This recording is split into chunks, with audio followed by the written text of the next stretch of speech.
The second step then, and that's, by the way, the first stage of Emergineering. See the completed vision. The second stage, by the way, because without a vision, without knowing where you're going, it doesn't matter what your plan is, you're never going to get there. Because you don't know where you're going, right? You can't even really make a plan without knowing where you're going. But the second stage of Emergineering is cultivate the congruent conditions, the internal conditions.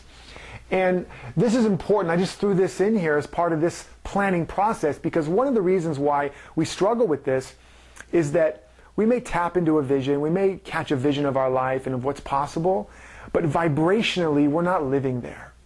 And so we lack the motivation or the inspiration or the fuel to really get to work. And so cultivating the inner conditions, which is the second stage of Emergineering, is about seeing that completed vision, feeling the vibration, feeling what it feels like to be living that life. And as you do that over time, bringing your thoughts, your emotions, your whole inner life into congruence or alignment with your highest vision, that begins to integrate and become embodied. And you literally begin to walk around feeling like you're already the person you're meant to be, like you're already this person living this vision, even before it shows up.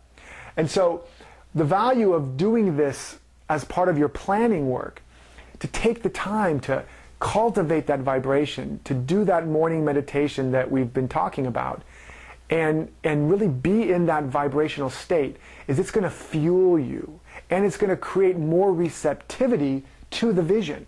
And by the way, as we've talked about, if you don't know exactly what this vision is, just by imagining the greatest life that you can imagine, the one that really turns you on, and then staying with that feeling tone and letting go of the picture, but being with that feeling and really becoming familiar with it, really cultivating it, that's going to create the inner conditions that will allow for greater insight into your deeper vision.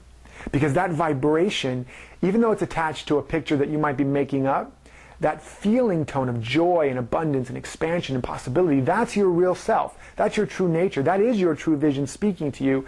And so we let go of the picture because we don't really know what it's going to look like. And we don't want to limit our vision by trying to use our imagination, because our imagination is based on precedent. It's based on experience. And so if you create your vision just based on your imagination, then you're actually limiting it, because who you're meant to be and what you're here for is unprecedented. It's never happened before. You have never happened before quite the same way as anybody else. And so when you're trying to create your vision based on what everybody else has done, or even based on what you've done in the past, you're in your head, you're in just your imagination. And real innovation, real revelation, real revolution, real transformation comes from a realm beyond your imagination. And so imagination is a great tool as a leap-off point into what I call your emergination, which is really the imagination of the soul. Okay? Again, I don't want to get too far into that concept. It's a big concept that we talk about in other training. But it's important that if you're having a hard time with this, that you work on cultivating this vibrational field. And that will create more receptivity. You'll have greater insight, and that will lead to a greater sense of what your real vision is. You'll start to have ahas. You'll start to have a greater awareness or greater clarity of who and what you are and why you're alive. Does that make sense? Do you see the connection there? So this is step one in Emergineering, and this is step two in Emergineering. I've included it in the quantum planning because, again, I think it's a very vital part of that, especially if you're stuck.